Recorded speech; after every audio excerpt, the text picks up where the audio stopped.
Hi dear friends, welcome to Chalkboard Stories. അപ്പോൾ നമ്മുടെ ഇന്നത്തെ ക്ലാസ് എന്ന് പറയുന്നത് 2024 നമ്മുടെ എക്കണോമിക് സെക്ഷന്റെ ക്വസ്റ്റ്യൻസ് ആണ് നമ്മൾ വർക്കൗട്ട് ചെയ്യുന്നത്. 2024 ചോദിച്ച എല്ലാ ക്വസ്റ്റ്യൻസിന്റെയും അതിന്റെ പാർട്ട് 1 വീഡിയോ ആണ് ഇന്നത്തെ ക്ലാസ് എന്ന് പറയുന്നത്.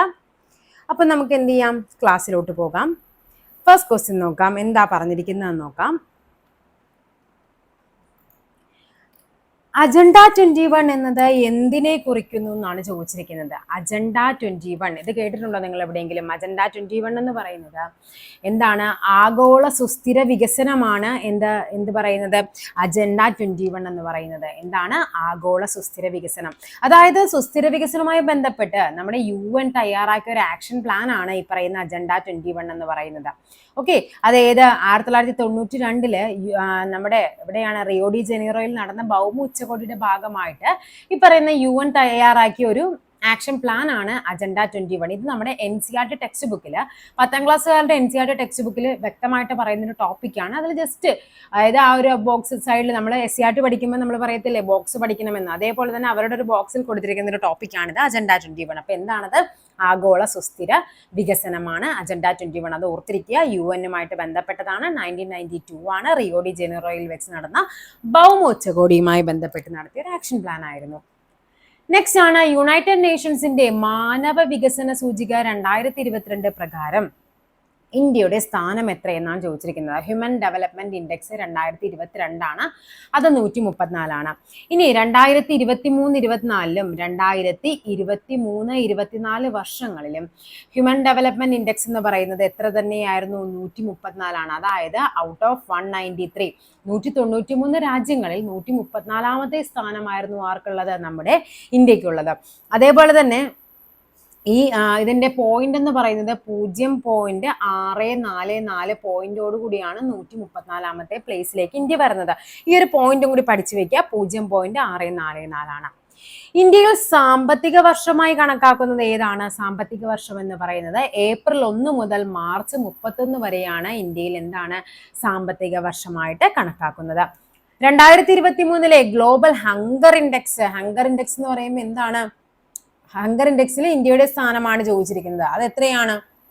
111 ആയിരുന്നു. പക്ഷെ അത് 2024 വന്നപ്പോഴേക്കും 2024 വന്നപ്പോൾ അത് എത്രയായിട്ട് മാറി? 105 ആയിട്ട് മാറി. 105 ആണ് ഹങ്കർ ഇൻഡെക്സിൽ ഇന്ത്യയുടെ സ്ഥാനം എന്ന് പറയുന്നത്. 105 ഔട്ട് ഓഫ് 127 കൺട്രീസ് ആണ്. മറ്റേടത്ത് നമ്മൾ എന്താ പറഞ്ഞത്? 193 രാജ്യങ്ങളിലാണ്. 127 രാജ്യങ്ങളിൽ എത്രയാണ്? 123 ആയിരുന്നു ഇന്ത്യയുടെ സ്ഥാനം എന്ന് പറയുന്നത്. അത് 123 അല്ല, 105 ആയിരുന്നു ഇന്ത്യയുടെ സ്ഥാനം എന്ന് പറയുന്നത്. അതിലെ പോയിന്റ് എന്ന് പറയുന്നത് 27.3 പോയിന്റോട് കൂടിയാണ്. അപ്പൊ 2024 കണക്ക് പഠിച്ചു വെക്കിയ കാര്യം. 2023 ഹങ്കർ ഇൻഡെക്സ് ചോദിച്ചിട്ടുണ്ടെങ്കിൽ 2024 ചോദിക്കാം. എത്രയാണ്? 105 ആണ്. HD അതായത് ഹ്യൂമൻ ഡെവലപ്മെന്റ് ഇൻഡെക്സ് ചോദിച്ചിട്ടുണ്ട്. 2022 ചോദിച്ചിട്ടുണ്ടെങ്കിൽ 2023-24 ഏതാണ്? 134 തന്നെയായിരുന്നു എന്നും കൂടി ഓർത്തിരിക്കുക. നെക്സ്റ്റ് ആണ് താഴെ പറയുന്നവയിൽ ധനനയവുമായി ബന്ധപ്പെട്ട്, ഫിസ്ക്കൽ പോളിസിയുമായി ബന്ധപ്പെട്ട് ശരിയായ പ്രസ്താവനകൾ നിങ്ങൾ ഒന്ന് പഠിച്ചു വെച്ചേക്ക്. ഈ നയം നടപ്പിലാക്കുന്നത് ബജറ്റിലൂടെയാണ്. പൊതുകടം, പൊതുചെലവ്, പൊതുവരുമാനം എന്നിവയെ സംബന്ധിച്ച് സർക്കാരിന്റെ നയമാണ്.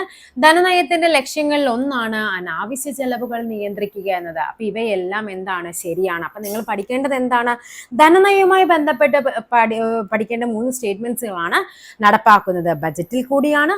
പൊതുകടം, പൊതുചെലവ്, പൊതുവരുമാനം എന്നിവയെ സംബന്ധിക്കുന്ന സർക്കാരിന്റെ നയമാണ്. ധനനയത്തിന്റെ ലക്ഷ്യങ്ങളിൽ ഒന്നാണ് അനാവശ്യ ചെലവുകൾ നിയന്ത്രിക്കുക എന്നുള്ളത്. നെക്സ്റ്റ് ആണ് ആരുടെ ആശയത്തെ അടിസ്ഥാനമാക്കിയാണ് 2ാം പഞ്ചവത്സര പദ്ധതി? ആരുടെ ആശയമാണ്? മഹലനോബിസ്. അതുകൊണ്ടാണ് അതിനെ മഹലനോബിസ് പദ്ധതി എന്നൊക്കെ പറയുന്നത്. ഓക്കെ, അപ്പൊ 2ാം പഞ്ചവത്സര പദ്ധതിയാണ് മഹലനോബിസ് മാതൃക എന്നൊക്കെ പറയുന്നത്. പഞ്ചവത്സര പദ്ധതി എന്ന് പറയുന്ന ആശയം നമ്മുടെ ഇന്ത്യ കടം കൊണ്ടിരിക്കുന്നത് USSR റഷ്യയിൽ നിന്നാണ് കടം കൊണ്ടത്. 1ാം പഞ്ചവത്സര പദ്ധതി 1951-56 കാലഘട്ടത്താണ്. കാർഷിക അല്ലെ എപ്പോഴെന്താണ് കാർഷിക പദ്ധതി എന്നറിയപ്പെടുന്നു. അതായത് കൃഷിക്കായിരുന്നു പ്രാധാന്യം കൊടുത്തിരുന്നത്. 2ാം പഞ്ചവത്സര പദ്ധതി ഏതായിരുന്നു വർഷം? 1956 മുതൽ 61 വരെയാണ്. അതിനാണ് വ്യവസായിക പദ്ധതി എന്നറിയപ്പെടുന്നത്. നിങ്ങൾ പഠിക്കേണ്ട ഒരു കാര്യമാണ്, സിന്ധു നദീജല കരാറിൽ സൈൻ ചെയ്യുന്നത് 1960-ലാണ്. അത് നമ്മുടെ 2ാം പഞ്ചവത്സര പദ്ധതി കാലഘട്ടത്താണ്. അപ്പൊ സിന്ധു നദീജലവുമായിട്ട് ആ കരാറുകൾ നമ്മൾ പഠിക്കണം. കാര്യം ഇപ്പോൾ അതിങ്ങനെ ട്രെൻഡിങ് ആയി വന്നുകൊണ്ടിരിക്കുകയാണ് ആ കരാറുമായിട്ട് ബന്ധപ്പെട്ട്. അപ്പൊ സിന്ധു നദീജല കരാറ് സൈൻ ചെയ്യുന്നത് 1960 നമ്മുടെ 2ാം പഞ്ചവത്സര പദ്ധതി കാലഘട്ടത്താണ്. നെക്സ്റ്റ് ക്വസ്റ്റ്യൻ ആണ്, താഴെ കൊടുത്തിരിക്കുന്നവയിൽ ഏതിലെ മാറ്റമാണ് ഉപഭോക്തൃ വില സൂചിക സൂചിപ്പിക്കുന്നത്? എന്താണ് അത്? ചില്ലറ വില എന്നാണ് ആൻസർ കീ അനുസരിച്ചാണ് തന്നിരിക്കുന്നത്. ഇതിനെയൊന്നും ആധികാരികമായിട്ട് അതിന്റെ ഡീറ്റെയിൽ ആയിട്ട് എക്സ്പ്ലെയിൻ ചെയ്യാനായിട്ട് എനിക്ക് അറിയില്ല. അതുകൊണ്ട് തന്നെയാണ് ഈ ടോപ്പിക്കുകളിൽ നമുക്ക് എന്താ ജസ്റ്റ് ആൻസർ പറഞ്ഞു പോകാം. സെൻസെക്സ് എന്നത് എന്താണ്? അത് നിക്ഷേപമാണ്. നിക്ഷേപത്തിന് ഉപയോഗപ്രദമായ വഴികാട്ടിയാണ് എന്താ സെൻസെക്സ് ഇടിഞ്ഞു, സെൻസെക്സ് കയറി എന്നൊക്കെ പറഞ്ഞ് നമ്മൾ കേട്ടിട്ടില്ലേ? അപ്പൊ എന്താണ് അത്? നിക്ഷേപത്തിന് ഉപയോഗപ്രദമായ വഴികാട്ടിയാണ്. ചെറുകിട വ്യവസായങ്ങളെ കുറിച്ച് പഠിക്കാൻ 1955 നിയോഗിക്കപ്പെട്ട കമ്മിറ്റിയാണ് എന്താ? കാർവേ കമ്മിറ്റി. ഏതാണ്? കാർവേ കമ്മിറ്റി. 55 ചെറുകിട വ്യവസായ സമിതി രൂപീകരിക്കുന്നതാക്കി കാർവേ കമ്മിറ്റി പ്രകാരമാണ്. അതിന്റെ മറ്റൊരു അതായത് കാർവേ കമ്മിറ്റിയുടെ എന്താണ് പൊതുനയം, അതേപോലെ സഹകരണ പ്രസ്ഥാനങ്ങൾ, സാമ്പത്തിക ശാസ്ത്രം എന്നിവയിൽ നിർണായക സംഭാവനകൾ നൽകി ഇന്ത്യയിൽ നിന്നുള്ള പ്രൊഫസറും സാമ്പത്തിക വിദഗ്ധനുമായ ദത്താത്രേയ ഗോപാൽ കാർവേയുടെ ബഹുമാനാർത്ഥമാണ് ഈ പേര് നൽകിയിരിക്കുന്നത്. എന്താണ്? ദത്താത്രേയ ഗോപാൽ കാർവേ. അതുകൊണ്ടാണ് ഇനി കാർവേ കമ്മിറ്റി എന്ന് പറയുന്നത്. Okay, 1985 Karve committee. എന്തുമായിട്ട് ബന്ധപ്പെട്ട? ചെറുകിട വ്യവസായം. അപ്പൊ പഠിക്കേണ്ട പോയിന്റുകൾ എന്തൊക്കെയാണ്? ചെറുകിട വ്യവസായം, 1985 Karve committee. World trade organisation എന്നാണ് സ്ഥാപിതമായതെന്നാണ് ചോദിച്ചിരിക്കുന്നത്. ലോക വ്യാപാര സംഘടന അത് എന്നാണ്? 1995. ഈ ലോക വ്യാപാര സംഘടനയുടെ മുൻഗാമി എന്നറിയപ്പെടുന്നത് 1948 ജനുവരി 1 ഗാട്ട് കരാറാണ്. ചോദിക്കാറുണ്ട്, ഗാട്ട് കരാറാണ്. ഓക്കെ, അതേപോലെ തന്നെ 95 ജനുവരി 1 വേൾഡ് ട്രേഡ് ഓർഗനൈസേഷൻ സ്ഥാപിതമാകുന്നത്. ഇന്ത്യയിൽ പൂർണ്ണ ഡിജിറ്റൽ ബാങ്കിംഗ് സംവിധാനം ഏർപ്പെടുത്തിയ ആദ്യ സംസ്ഥാനം ചോദിക്കാറുണ്ട്. ഏതാണ് ആദ്യ സംസ്ഥാനം? അത് നമ്മുടെ കേരളമാണ്. Kerala. Okay, global hunger index നമ്മൾ പറഞ്ഞതാണ് 111 ആയിരുന്നു. അതിൽ എത്രയാണ്? ഇപ്പൊ 2024 പ്രകാരം അത് എത്രയാണ്? 105. എത്രയായിരുന്നു പോയിന്റ്? 27.3 പോയിന്റോട് കൂടിയായിരുന്നു. പട്ടിണി ഇല്ലാതാക്കൽ, സാമൂഹ്യ നീതി, തുല്യതയിൽ അധിഷ്ഠിതമായ വളർച്ച, ഈ ഉദ്ദേശത്തോടു കൂടി നടപ്പിലാക്കിയ പദ്ധതിയാണ് ഏത് പഞ്ചവത്സര പദ്ധതിയാണ്? 9ാം പഞ്ചവത്സര പദ്ധതിയാണ്. എന്തൊക്കെയായിരുന്നു? പട്ടിണി ഇല്ലാതാക്കൽ, സാമൂഹ്യ നീതി, തുല്യതയിൽ അധിഷ്ഠിതമായ വളർച്ച. അതായത് നമ്മുടെ സ്വാതന്ത്ര്യത്തിന്റെ 80ാം വാർഷികത്തിൽ നടന്ന ഇതായിരുന്നു 1997 മുതൽ 2002 വരെയാണ് 9ാം പഞ്ചവത്സര പദ്ധതിയുടെ കാലഘട്ടം എന്ന് പറയുന്നത്. ആ സമയത്താണ് നമ്മുടെ 98 2ാം ആണവ പരീക്ഷണം, എന്താണ് എന്റെ പേര്? ഓപ്പറേഷൻ ശക്തി. 1ാം ആണവ പരീക്ഷണം നമുക്കറിയാം, എന്താണ്? സ്മൈലിംഗ് ബുദ്ധ, ബുദ്ധൻ ചിരിക്കുന്നു. ഇതെന്താണ്? 2ാം ആണവ പരീക്ഷണം ഈ പറയുന്ന 9ാം പഞ്ചവത്സര പദ്ധതിയുടെ കാലഘട്ടത്താണ്. 97 മുതൽ 2002 വരെയാണ് ജനകീയ പദ്ധതി എന്നൊക്കെ അറിയപ്പെട്ടത് 9ാം പഞ്ചവത്സര പദ്ധതിയായിരുന്നു.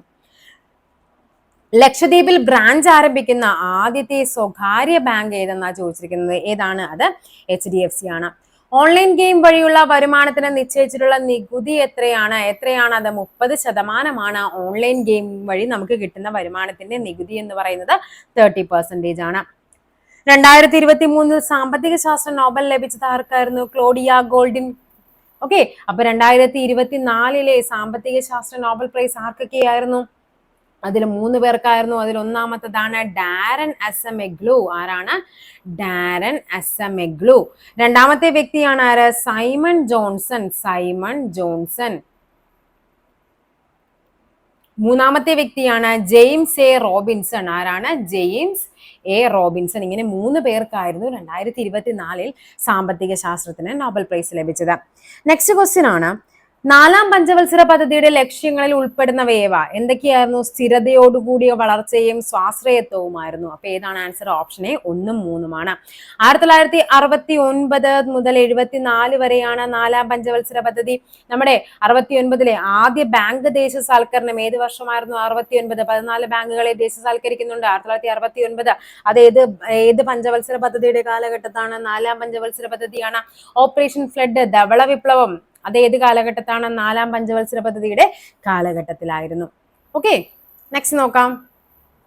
പ്ലാനിംഗ് കമ്മീഷന് പകരം നിലവിൽ വന്ന നീതി ആയോഗ് ഇന്ത്യയുടെ വികസനത്തിനായി വിഭാവനം ചെയ്ത പ്രധാന പദ്ധതികളിൽ അനുയോജ്യമല്ലാത്തത് ഏതെന്നാണ് നമ്മളോട് ചോദിച്ചിരിക്കുന്നത്. ADP, ആസ്പിറേഷണൽ ഡിസ്ട്രിക്ട് പ്രോഗ്രാം എന്ന് പറഞ്ഞാൽ എന്താണ്? അതായത് നമ്മുടെ ഈ അവികസിതമായിട്ടുള്ള, അതായത് ഡെവലപ്മെന്റ് ആവാത്ത കുറെ എന്താണ് ഡിസ്ട്രിക്റ്റുകൾ ഉണ്ടായിരുന്നു. അത് ഏകദേശം ഒരു 112ഓളം ജില്ലകളെ എന്താണ് വികസനത്തിലേക്ക് എത്തിക്കാൻ വേണ്ടി കൊണ്ടുവന്ന ഒരു പദ്ധതിയായിരുന്നു. പിന്നെ എന്താണ് AIM, അടൽ ഇന്നൊവേഷൻ മിഷൻ, അതേപോലെ തന്നെ എന്താണ് SDG എന്ന് പറഞ്ഞാൽ എന്താണ്? സസ്റ്റൈനബിൾ ഡെവലപ്മെന്റ് ഗോൾ ആണ്. Sustainable development goal, SDG index, transforming India lecture series, ഇതെല്ലാം എന്താണ്? നമ്മുടെ നീതി ആയോഗുമായി ബന്ധപ്പെട്ടതാണ്. അപ്പൊ ഇവിടെ എന്താണ് ആൻസർ വരേണ്ടത്? എല്ലാം അനുയോജ്യമാണ്. ഉൽപാദന പ്രക്രിയയിൽ പങ്കെടുക്കുന്ന അധ്വാന ശേഷിയുള്ള ജനങ്ങളാണ് മാനവ വിഭവം. മാനവ വിഭവത്തെ മനുഷ്യ മൂലധനമാക്കി മാറ്റുന്നതിന് സ്വാധീനിക്കുന്ന ഘടകങ്ങളാണ്. അതായത് ഒരു മനുഷ്യനെ, അവൻ എന്താണ്? മനുഷ്യനെ ഒരു മൂലധനമാക്കി മാറ്റണമെങ്കിൽ അവന് എന്ത് വേണം? വിദ്യാഭ്യാസം വേണം, അവന് ആരോഗ്യം വേണം, അതേപോലെ തന്നെ കുടിയേറ്റങ്ങൾ, തൊഴിൽ പരിശീലനം, വിവര ലഭ്യത, ഇതെല്ലാം എന്താണ്? ഒരു മനുഷ്യനെ നമ്മുടെ മൂലധനമാക്കി മാറ്റുന്നതിന് സ്വാധീനിക്കുന്ന ഘടകങ്ങളാണ്, അല്ലെ? ഇപ്പൊ നമുക്ക് ഒരു ഏതെങ്കിലും ഒരു മനുഷ്യനെ കൊണ്ടേ നമുക്ക് കൊണ്ടേ ഡോക്ടർ ആക്കാനായിട്ട് പറ്റൂ? ഇല്ല. അവൻ എന്ത് കൊടുക്കണം? അവൻ അതിൻ്റെതായ വിദ്യാഭ്യാസം കൊടുക്കണം. അതേപോലെ തന്നെ അല്ലെങ്കിൽ ഇപ്പൊ ഒരു കല്ല് ചുമക്കാനായിട്ട് നമുക്കൊരു കുഞ്ഞിനെ കൊണ്ടേ, അല്ലെങ്കിൽ ഒട്ടും ആരോഗ്യമില്ലാത്തൊരു മനുഷ്യനെ കൊണ്ടേ പറ്റുമോ? ഇല്ല. അതേപോലെ തന്നെ കുടിയേറ്റം, ഇപ്പൊ നമുക്കറിയാം ഏറ്റവും കൂടുതൽ നമ്മുടെ നാടുകളിൽ എന്താണ്? കുടിയേറ്റക്കാരാണല്ലേ? അതേപോലെ തന്നെ എന്ത് ജോലിക്കാണെങ്കിലും അതിന് എന്ത് വേണം? തൊഴിൽ പരിശീലനം വേണം, അതിനുള്ള വിവര ലഭ്യത വേണം. അപ്പൊ ഈ പറയുന്ന എല്ലാം എന്താണ്?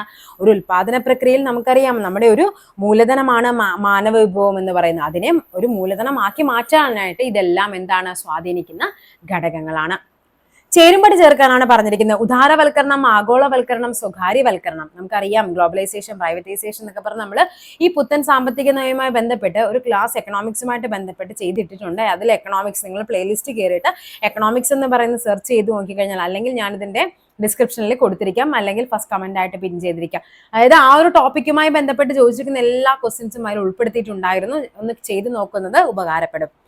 ഉദാരവൽക്കരണം എന്താണ്? ഉദാരവൽക്കരണം എന്നുകൊണ്ട് ഉദ്ദേശിക്കുന്നത് ഓക്കെ എന്തായിരുന്നു? അതായത് ബിസിനസ് രംഗത്ത് ഗവൺമെന്റ് ഏർപ്പെടുത്തിയ നിയന്ത്രണങ്ങൾ പരമാവധി കുറയ്ക്കണം. അതാണ് ഉദാരവൽക്കരണം എന്ന് പറയുന്നത്. ഇനി സ്വകാര്യവൽക്കരണം എന്താണ്? ഗവൺമെന്റ് ഉടമസ്ഥയിലുള്ള കമ്പനികൾ സ്വകാര്യ മേഖലയ്ക്ക് വിറ്റഴിക്കുന്നതാണ് സ്വകാര്യവൽക്കരണം.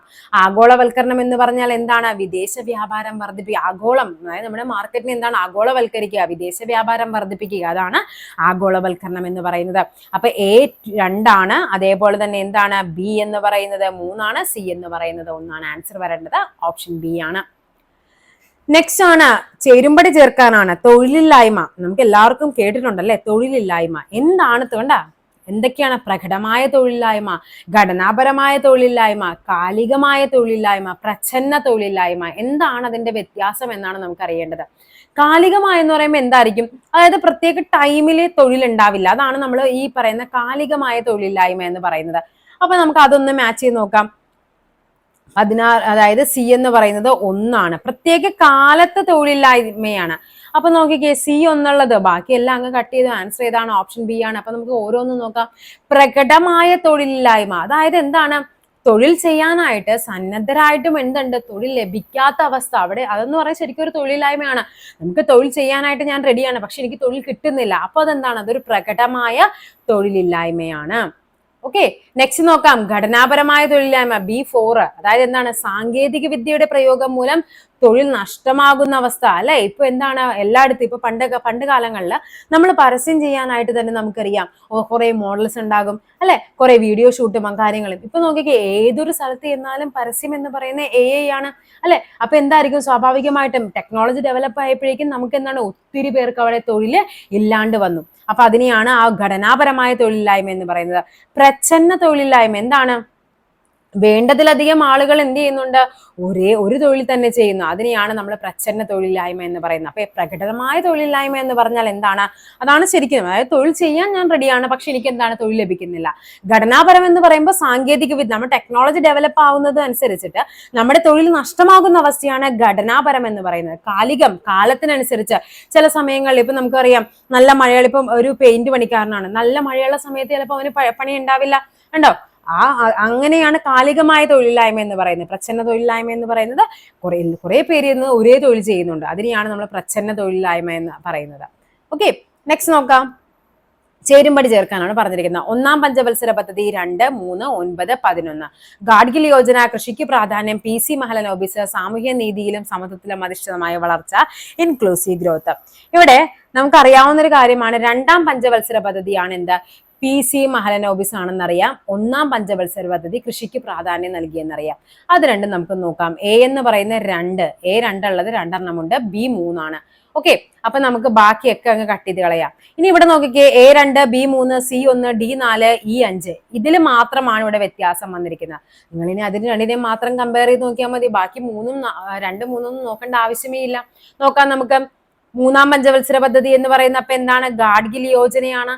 9ാം പഞ്ചവത്സര പദ്ധതിയുണ്ട്, 11ാം പഞ്ചവത്സര പദ്ധതിയുണ്ട്.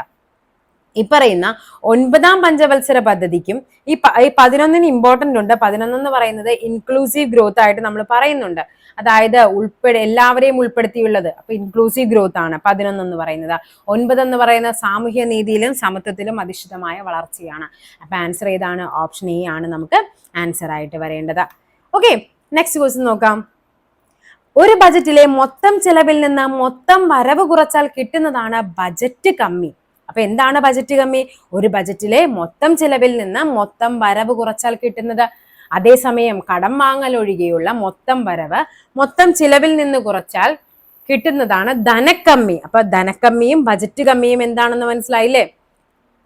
ഇത് രണ്ടും എന്താണെന്നും കൂടി പഠിച്ചു വെക്കണം. ഇന്ത്യയുടെ യൂണിയൻ ബജറ്റ് 2024-25 പ്രകാരം GDPയുടെ എത്ര ശതമാനമാണ്? എന്താണ് ധനക്കമ്മി എന്നാ ചോദിച്ചിരിക്കുന്നത്. അപ്പൊ എന്താണ് ബജറ്റ് കമ്മി? ഒരു ബജറ്റിലെ മൊത്തം ചെലവിൽ നിന്ന് മൊത്തം വരവ് കുറച്ചാൽ കിട്ടുന്നത് ബജറ്റ് കമ്മി. ധനകമ്മി എന്താണ്? കടം വാങ്ങൽ ഒഴികെയുള്ള മൊത്തം വരവിൽ നിന്ന് മൊത്തം ചിലവിൽ നിന്ന് കുറച്ചാലാണ് എന്ത് ലഭിക്കുന്നത്? ധനക്കമ്മി എന്ന് പറയുന്നത്. ഓക്കെ, അപ്പൊ നമ്മൾ കടം വാങ്ങുന്നൊന്നും വരവായിട്ട്, അത് ഒഴികെയുള്ള കാര്യങ്ങൾ, ഒഴികെയുള്ള എല്ലാ വരവും എന്ത് ചെയ്യുന്നുണ്ട്? നമ്മുടെ ചെലവിൽ നിന്ന് ആ ഒരു ഡിഫറൻസിനെയാണ് നമ്മൾ ധനക്കമ്മി എന്ന് പറയുന്നത്. അത് എത്രയാണെന്നാണ് ചോദിച്ചിരിക്കുന്നത് 2024-25 പ്രകാരം. അപ്പൊ ഒന്ന് പഠിച്ചു വെച്ചിരിക്കുക, അത് 5.1%. അപ്പൊ നെക്സ്റ്റ് ക്വസ്റ്റ്യൻ എന്താ നോക്കിക്കേ, എന്താ പറഞ്ഞിരിക്കുന്നത്? യൂണിയൻ ബജറ്റ് 2024-25 പ്രകാരം പ്രഖ്യാപിക്കപ്പെട്ട റെയിൽവേ കോറിഡോറുകളിൽ ഉൾപ്പെടാത്തത് ഏത്? അപ്പൊ നിങ്ങളൊന്ന് പഠിച്ചു വെക്കേണ്ട ഒരു പോയിന്റ് ആണിത്. ഊർജം, ധാതുസമ്പത്ത്, സിമന്റ് കോറിഡോർ, തുറമുഖങ്ങളെ ബന്ധിപ്പിക്കുന്ന കോറിഡോർ, ഉയർന്ന ട്രാഫിക് ഡെൻസിറ്റി കോറിഡോർ, സമുദ്രോൽപ്പന്നങ്ങൾ, സുഗന്ധദ്രവ്യങ്ങൾ കോറിഡോർ. അപ്പൊ ഇതാണ് ആൻസർ എന്ന് പറയുന്നത്, ഉൾപ്പെടാത്തത്. അപ്പൊ ഉൾപ്പെടുന്നത് ഇത് മൂന്നുമാണ്. അതായത് നമ്മുടെ റെയിൽവേ ബജറ്റിൽ ഏകദേശം ഒത്തിരി കാശ് എന്ത് ചെയ്യുന്നുണ്ട്? ഈ പറയുന്ന ഈ ഒരു 3 കാര്യങ്ങൾക്ക് വേണ്ടിയിട്ടാണ് മാറ്റിവെച്ചിരിക്കുന്നത്. അതിൽ ഒന്നാമത്തതാണ് ഊർജ ഇടനാഴി. അതായത് ഏകദേശം ഒരു 22,000 കിലോമീറ്ററോളം ഒരു പുതിയ പാത നിർമ്മിക്കുക. അതാണ് ഈ ഊർജം, ധാതുസമ്പത്ത്, സിമന്റ് കോറിഡോർ എന്ന് പറയുന്നത്. നെക്സ്റ്റ് ആണ് എന്താണ്? കേരളത്തിനടക്കം നമുക്ക് ഒത്തിരി ഉപകാരപ്രദമായിട്ടുള്ളതായിരുന്നു ഈ പറയുന്ന തുറമുഖ കണക്ടിവിറ്റി എന്ന് പറയുന്നത്, റെയിൽ സാഗർ. അതിൽ ഏകദേശം എന്താണ് 2100ഓളം കിലോമീറ്റർ എന്താണ് പുതിയ പാത, അതാണ് റെയിൽ സാഗർ എന്ന് പറയുന്നത്. നെക്സ്റ്റ് ആണ് നമ്മുടെ ഉയർന്ന ട്രാഫിക് ഡെൻസിറ്റി, അതായത് തിരക്ക് കുറയ്ക്കാൻ ഉദ്ദേശിച്ചുകൊണ്ട് നമ്മുടെ ചതുഷ്കോണ ഹൈവേ മാതൃകയിൽ അമൃത് ചതുർഭുജ ഇടനാഴിയിൽ എന്താണ് അമൃത് ചതുർഭുജം, നമ്മുടെ സുവർണ ചതുഷ്കോണമില്ലേ, അതേപോലെ തന്നെ ആ ഒരു തിരക്ക് കുറയ്ക്കാൻ വേണ്ടിയിട്ട് ഏകദേശം 16,600 കിലോമീറ്ററോളം പുതിയ പാത, അതായിരുന്നു ഈ പറയുന്ന ഉയർന്ന ട്രാഫിക് ഡെൻസിറ്റി കോറിഡോർ എന്ന് പറയുന്നത്. അപ്പൊ ഇത് മൂന്നുമാണ് ആ ഒരു റെയിൽവേ കോറിഡോറിൽ ഉൾപ്പെടുന്ന പുതിയ റെയിൽവേ ഇടനാഴികൾ എന്ന് പറയുന്നത്. ഓക്കെ, നെക്സ്റ്റ് നോക്കാം. താഴെ പറയുന്ന പ്രസ്താവനകളിൽ മുഹമ്മദ് യൂനസിനെ സംബന്ധിക്കുന്ന ശരിയായ പ്രസ്താവനകൾ ഏതെന്നാണ് ചോദിച്ചിരിക്കുന്നത്. ഇത് എന്തായിരുന്നു ക്വസ്റ്റ്യൻ? ക്യാൻസൽ ചെയ്തിട്ടുണ്ടായിരുന്നു ഈ ക്വസ്റ്റ്യൻ. മുഹമ്മദ് യൂനുസ്, ഇദ്ദേഹത്തെ പറ്റി നമുക്ക് കുറച്ച് കാര്യങ്ങൾ പഠിക്കാനുണ്ട്. ഈ മുഹമ്മദ് യൂനുസ് ആണ് എന്തായിട്ട് നമ്മുടെ പാവങ്ങളുടെ ബാങ്കർ എന്നറിയപ്പെടുന്നത് ഈ പറയുന്ന മുഹമ്മദ് യൂനുസ് ആണ്. അദ്ദേഹത്തിനെയാണ്, അതായത് 1983 അദ്ദേഹം ആരംഭിച്ച ഒരു സംരംഭമായിരുന്നു ബംഗ്ലാദേശ് ഗ്രാമീണ ബാങ്ക് എന്ന് പറയുന്നത്. എന്താണ് ബംഗ്ലാദേശ് ഗ്രാമീണ ബാങ്ക്? ഓക്കെ, അതേപോലെ തന്നെ ഇദ്ദേഹം നോബൽ സമ്മാന ജേതാവാണ്. ഇപ്പോ നിയുക്ത പ്രസിഡന്റ്, ബംഗ്ലാദേശിലെ നിയുക്ത പ്രസിഡന്റ് ആരാണ്? അത് മുഹമ്മദ് ഷഹാബുദ്ദീൻ ആണ്. ഷഹാബുദ്ദീൻ. ഓക്കെ, അപ്പൊ ഇവിടെ ശരിയായ പ്രസ്താവനകൾ, ഇദ്ദേഹം ശരിക്കും ബംഗ്ലാദേശ് ഗ്രാമീൺ ബാങ്കിന്റെ തലവനായിരുന്നു, പാവങ്ങളുടെ ബാങ്കർ എന്നറിയപ്പെട്ടു. അതേപോലെ തന്നെ ഇദ്ദേഹത്തിന്റെ പ്രധാനപ്പെട്ട ഒരു പുസ്തകമാണ് എ വേൾഡ് ഓഫ് 3 സീറോസ്. എന്താണ് എ വേൾഡ് ഓഫ് 3 സീറോസ്? അതേപോലെ തന്നെ building social business, banker to the poor. ഇത് മൂന്നും ഇദ്ദേഹത്തിന്റെ പ്രധാനപ്പെട്ട പുസ്തകങ്ങളാണ്. മുഹമ്മദ് യൂനസ് ആണ് പാവങ്ങളുടെ ബാങ്കർ എന്നറിയപ്പെടുന്നത്. നെക്സ്റ്റ് ആണ് സെബി. സെബിയുടെ പൂർണ്ണരൂപം എന്താണ്? Securities and exchange board of India എന്നുള്ളതാണ് സെബിയുടെ പൂർണ്ണരൂപം. അതിന്റെ ഹെഡ്ക്വാർട്ടേഴ്സ് എവിടെയാണ്? മുംബൈയിലാണ്. മാധവി പുരി ബച്ചായിരുന്നു അതിന്റെ ചെയർപേഴ്സൺ. ഇപ്പൊ ഈ ഇടത്ത് അത് മാറിയിട്ടുണ്ട്. ആരാണ് ഇപ്പോ നിലവിൽ? തുഷാർ കാന്ത പാണ്ഡെ ആണ് നിലവിലെ സെബിയുടെ ചെയർമാൻ എന്ന് പറയുന്നത് തുഷാർ കാന്ത പാണ്ഡെയാണ്. ചോദിക്കാറുണ്ട് വനിതാ ചെയർപേഴ്സൺ ചോദിക്കാറുണ്ട്. അതാരാണ്? മാധവി പുരി ബച്ച് തന്നെയാണ്. അതേപോലെ തന്നെ ആദ്യത്തേത് ചോദിക്കാറുണ്ട്. ഫസ്റ്റ് ആരാണ്? അത് എസ്.എ. ഡാവെ ആണ് ഫസ്റ്റത്തെ ചെയർമാൻ എന്ന് പറയുന്നത്. അതേപോലെ തന്നെ ഈ സെബി രൂപവൽക്കരിക്കാൻ കാരണമായ ഒരു കമ്മിറ്റി ഉണ്ട്. അതാണ് GS പട്ടേൽ കമ്മിറ്റി. എന്താണ്? GS പട്ടേൽ. നമ്മൾ കാർവേ കമ്മിറ്റി ചെറുകിട വ്യവസായവുമായിട്ട് 1985 പറഞ്ഞു. അതേപോലെ സെബി രൂപവൽക്കാൻ കാരണമായ കമ്മിറ്റിയാണ് GS പട്ടേൽ കമ്മിറ്റി. നീതി ആയോഗിന്റെ 2023-24 സുസ്ഥിര വികസന ലക്ഷ്യങ്ങളുടെ റിപ്പോർട്ട് പ്രകാരം കേരളത്തോടൊപ്പം 1ാം സ്ഥാനം പങ്കിട്ട സംസ്ഥാനമാണ് ഉത്തരാഖണ്ഡ്. ഏതാണ്? ഉത്തരാഖണ്ഡാണ്. 2023-24 1ാം സ്ഥാനം അപ്പൊ ആർക്കൊക്കെയായിരുന്നു? കേരളത്തിനും ഉത്തരാഖണ്ഡിനുമായിരുന്നു. നെക്സ്റ്റ് ക്വസ്റ്റ്യൻ ആണ്, ഇന്ത്യയിൽ ഹരിത വിപ്ലവത്തിന് വഴിയൊരുക്കിയ ഘടകങ്ങൾ ഏവ? ഹരിത വിപ്ലവം: അത്യുൽപാദന ശേഷിയുള്ള വിത്തിനങ്ങൾ, മെച്ചപ്പെട്ട ജലസേചന സൗകര്യം, കുറഞ്ഞ പലിശയിലുള്ള സാമ്പത്തിക സഹായം. ഇതെല്ലാം ആയിരുന്നു ഇതിനുള്ള വഴിയൊരുക്കിയ കാരണങ്ങൾ എന്ന് പറയുന്നത്. അപ്പൊ എല്ലാം ശരിയാണ്. ഭക്ഷ്യ സ്വയം പര്യാപ്തത, സമ്പദ്ഘടനയുടെ സ്വയം പര്യാപ്തത എന്നിവ പ്രധാന ലക്ഷ്യങ്ങളായിരുന്ന പഞ്ചവത്സര പദ്ധതിയാണ് ചോദിച്ചിരിക്കുന്നത്. അതേതാണ്?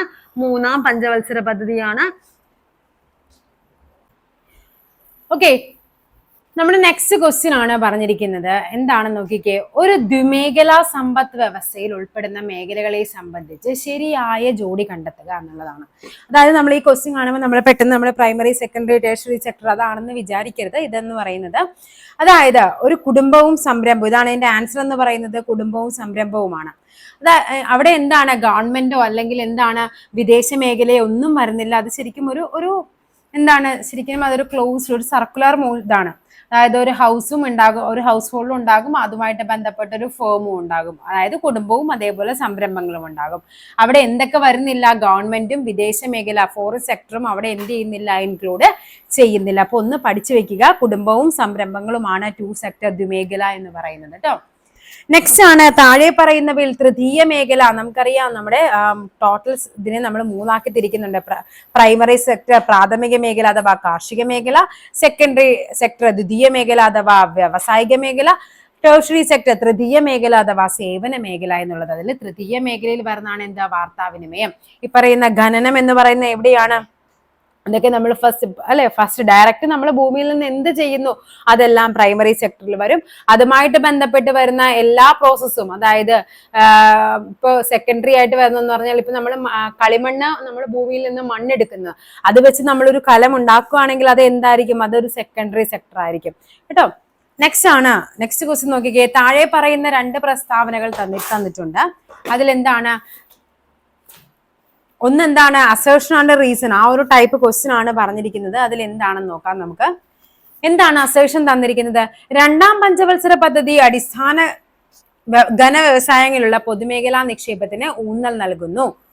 ഓക്കെ, നമുക്കറിയാം അവിടെ എന്താണ്? രണ്ടാമത്തെ പഞ്ചവത്സര പദ്ധതി വ്യവസായിക മേഖലയ്ക്കാണ് പ്രാധാന്യം നൽകിയിരുന്നത്. അതിനുള്ള കാരണമാണ് അവർ പറയുന്നത്.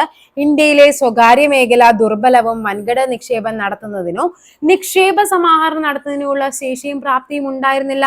അതുകൊണ്ടാണ് എന്ത് ചെയ്യുന്നത്? അത് നിക്ഷേപത്തിന് ഊന്നൽ നൽകിയത്. അപ്പൊ ഇവിടെ എന്താണ്? ഇത് രണ്ടും ശരിയാണ്. ഒന്നിനുള്ള കറക്റ്റ് വിശദീകരണം തന്നെയാണ്.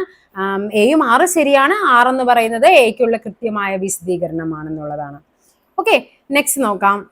ചേരുംപടി ചേർക്കാനാണ് പറഞ്ഞിരിക്കുന്നത്. പ്രധാനമന്ത്രി ജൻധൻ യോജന, പ്രധാനമന്ത്രി കൗശൽ വികാസ് യോജന, രാഷ്ട്രീയ ഗ്രാമ സ്വരാജ് അഭിയാൻ, PM ഗ്രാമ സഡക് യോജന. ഇവിടെ ശരിക്കും സഡക്ക് റോഡാണെന്ന് അറിയാവുന്ന ആർക്കും എന്ത് ചെയ്യാൻ പറ്റും? ഇവിടെ നമുക്ക് ആൻസറിലേക്ക് എത്താനായിട്ട് പറ്റും അല്ലെ. നോക്കിക്കേ, ഗ്രാമ സഡക് യോജന ഗ്രാമ റോഡ് വികസനമാണ്. അപ്പൊ ആൻസർ ഏതായിരിക്കും? D2 വരുന്ന ഒരൊറ്റ പ്രസ്താവനയുള്ളൂ. സോ ആൻസർ ഏതാണ്? C ആണ്. അപ്പൊ നമുക്ക് ഓരോന്ന് നോക്കാം. പ്രധാനമന്ത്രി ജൻധൻ യോജന എന്ന് പറയുന്നത് സാർവത്രിക ബാങ്കിങ് സേവനമാണ്. പ്രധാനമന്ത്രി കൗശൽ വികാസ് യോജന എന്ന് പറയുന്നത് എന്താണ്? അപ്പോ അത് ഹ്രസ്വകാല തൊഴിൽ പരിശീലനമാണ്. രാഷ്ട്രീയ ഗ്രാമ സ്വരാജ് അഭിയാൻ എന്ന് പറയുന്നത് എന്താണ്? സി എന്ന് പറയുന്നത് പഞ്ചായത്ത് രാജ് സംവിധാനത്തെ ശക്തമാക്കലാണ്. ഇവിടെ സഡക്ക് എന്ന് പറയുന്നത് റോഡാണെന്ന് അറിയാവുന്ന ഏതൊരാൾക്കും ഇതിന്റെ ആൻസറിലേക്ക് നമുക്ക് എത്താനായിട്ട് പറ്റും. നെക്സ്റ്റ് നോക്കാം. ഇന്ത്യ ഗവൺമെന്റ് അടുത്ത കാലത്തായി ചെറുധാന്യങ്ങൾ രാജ്യവ്യാപകമായി കൃഷി ചെയ്യുന്നതിന് വലിയ പ്രോത്സാഹനം നൽകുന്നുണ്ട്. കൂടാതെ മില്ലറ്റ്സ് പോഷക സമ്പന്നത്തിലും മുൻപന്തിയിൽ നിൽക്കുന്നു. ഇന്ത്യയിലെ മില്ലറ്റ്സ് ഉൽപാദനത്തിൽ മുൻപന്തിയിൽ നിൽക്കുന്നത് ഏത് സംസ്ഥാനമാണെന്നാണ് ചോദിച്ചിരിക്കുന്നത്? Option D രാജസ്ഥാനാണ്. ഹരിത വിപ്ലവത്തിന്റെ നേട്ടങ്ങളിൽ ഉൾപ്പെടുത്താൻ കഴിയാത്തത് ഏതെന്നാണ് ചോദിച്ചിരിക്കുന്നത്? ഉൾപ്പെടുത്താൻ കഴിയാത്തത് വിപണി മെച്ചത്തിലെ വർധനവ്, കരുതൽ ശേഖരം, ഭക്ഷ്യധാന്യങ്ങളുടെ വില വർധനവ്, ഭക്ഷ്യധാന്യങ്ങളുടെ ഉൽപാദനത്തിൽ സ്വയം പര്യാപ്തത. ഏതായിരിക്കും ഉൾപ്പെടുത്താൻ കഴിയാത്തത്? അത് ഭക്ഷ്യധാന്യങ്ങളുടെ വില വർധനവാണ്. 1991 സാമ്പത്തിക പരിഷ്കരണങ്ങളായ ഉദാരവൽക്കരണം, സ്വകാര്യവൽക്കരണം, ആഗോളവൽക്കരണം എന്നിവയിലേക്ക് നയിക്കാതിരുന്ന ഘടകമാണ് ചോദിച്ചിരിക്കുന്നത്. വിദേശ നാണ്യ കരുതൽ ശേഖരത്തിലെ കുറവ്, അവശ്യ വസ്തുക്കളുടെ വില വർധനവ്, കാർഷികോൽപാദനത്തിലെ സ്തംഭനാവസ്ഥ, ഉയർന്ന ഫിസിക്കൽ കമ്മി. അപ്പൊ ഏതാണ് ഇവിടെ ആൻസർ ആയിട്ട് വരേണ്ടത്? കാർഷികോൽപാദനത്തിലെ സ്തംഭനാവസ്ഥയാണ് ഇവിടുമായിട്ട് ബന്ധമില്ലാതിരുന്നത്. ഓക്കെ, നെക്സ്റ്റ് നോക്കാം. കേന്ദ്ര സർക്കാർ 2023-24 ബജറ്റിൽ ഉൾപ്പെടുത്തിയ തീരപ്രദേശങ്ങളിലെ കണ്ടൽക്കാട് സംരക്ഷണ പദ്ധതിയുടെ പേരാണെന്ത്? മിഷ്ടി. എന്താണ്? Mangrove initiative four shore line habitat tangible income എന്നുള്ളതാണ്. എന്താണ്? Mangrove initiative four shore line habitats and tangible income എന്നുള്ളതാണ് മിഷ്ടിയുടെ ഫുൾ ഫോം എന്ന് പറയുന്നത്. പഞ്ചവത്സര പദ്ധതിയുടെ പൊതുവായ ലക്ഷ്യങ്ങളെ സംബന്ധിച്ച പ്രസ്താവനകളിൽ ശരിയായവ ഏത് എന്നാണ് ചോദിച്ചിരിക്കുന്നത്. നോക്കാം നമുക്ക്. GDP-യുടെ വളർച്ചാ നിരക്കാണ് സാമ്പത്തിക വളർച്ചാ നിരക്ക്. സാമ്പത്തിക വളർച്ച, സാമ്പത്തിക വ്യവസ്ഥയുടെ നവീകരണം എന്നാൽ ഇറക്കുമതിയിലുള്ള വർധനവാണ്. ആണോ? അല്ല, തെറ്റാണത്. വീക്ഷണഗതിയിൽ ഉണ്ടാകുന്ന മാറ്റമാണ് സ്വാശ്രയത്വം. നീതിയുടെ അഭാവത്തിൽ സാമ്പത്തിക വളർച്ച നിരർത്ഥകമാണ്. അപ്പൊ ഇവിടെ ഏതാണ് ആൻസർ? ഓപ്ഷൻ ഡി 1ഉം 4ഉമാണ് ശരിയായിട്ട് വരേണ്ടത്.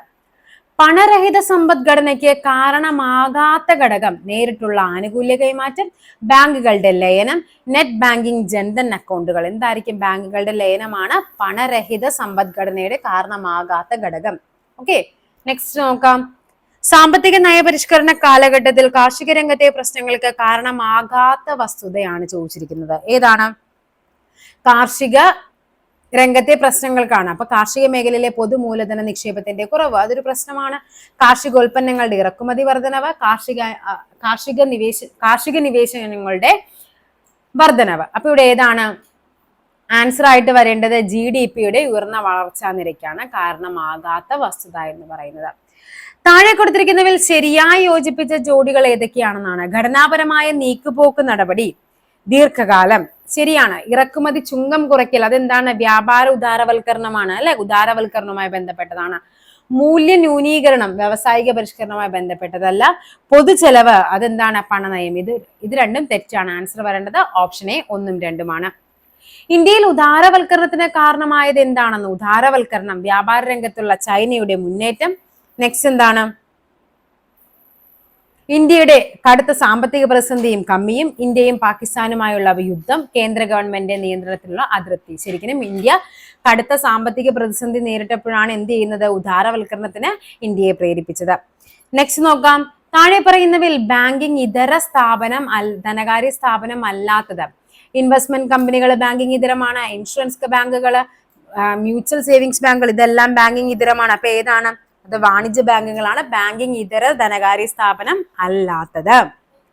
താഴെ പറയുന്നവയിൽ ഹരിത വിപ്ലവവുമായി ബന്ധപ്പെട്ട പ്രസ്താവനകൾ ഏതെല്ലാം? ഇതിന്റെ വക്താവ് MS സ്വാമിനാഥൻ. ശരിയാണ്. ആദ്യ കാലഘട്ടങ്ങളിൽ ഇതിനെ ഗോതമ്പ് വിപ്ലവം എന്നറിയപ്പെട്ടു. ഓക്കെ, അതും ശരിയാണ്. രാസവളങ്ങളും കീടനാശിനികളും ഉപയോഗിച്ചുള്ള കൃഷിയായിരുന്നു അതും ശരിയാണ്.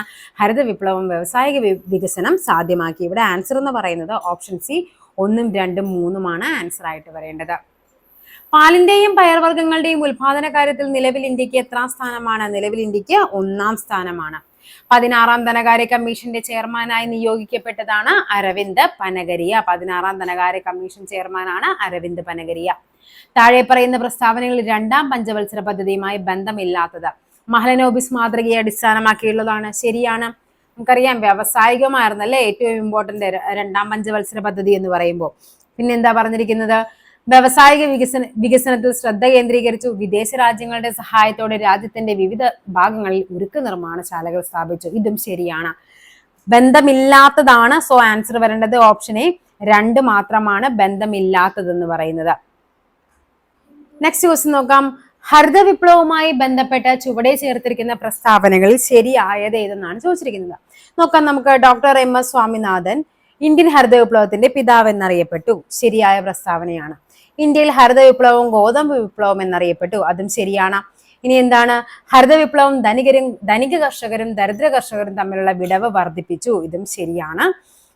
ഭക്ഷ്യധാന്യങ്ങളുടെ കാര്യത്തിൽ ഇന്ത്യ സ്വയം പര്യാപ്തത നേടി. ഇതും ശരിയാണ്. ഇവിടെ ഓപ്ഷൻ ഡി എല്ലാം ശരിയാണ്. ഇന്ത്യയിൽ ആസൂത്രണ കമ്മീഷൻ നിലവിൽ വന്നത് എന്നാണ്? 1950 ആസൂത്രണ കമ്മീഷൻ നിലവിൽ വരുന്നത്. വേൾഡ് ട്രേഡ് ഓർഗനൈസേഷൻ നിലവിൽ വന്നത് ഏതാണ്? 1995 വേൾഡ് ട്രേഡ് ഓർഗനൈസേഷൻ WTO നിലവിൽ വരുന്നത്. ലോകബാങ്കിന്റെ മറ്റൊരു പേരാണ് എന്ത്? IBRD ആണ് ലോകബാങ്കിന്റെ മറ്റൊരു പേര്. താഴെ കൊടുത്തിരിക്കുന്നവയിൽ ഇന്ത്യയിൽ 1991 പുത്തൻ സാമ്പത്തിക പരിഷ്കരണങ്ങൾ നടപ്പിലാക്കുവാൻ ഉണ്ടായ കാരണങ്ങൾ എന്തൊക്കെയാണ്?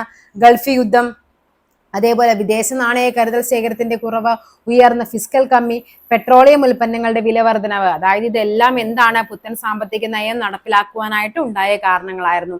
ഇതിന്റെ മോക്ക് ടെസ്റ്റ് ചെയ്തിട്ടുണ്ട്. അതൊന്ന് കയറി ചെയ്ത് നോക്കിയാൽ അത്യാവശ്യം ഈ പുത്തൻ സാമ്പത്തിക നയവുമായിട്ട് ബന്ധപ്പെട്ട നിങ്ങൾക്ക് എല്ലാ ക്വസ്റ്റ്യൻസും കിട്ടും കേട്ടോ. അത്യാവശ്യം.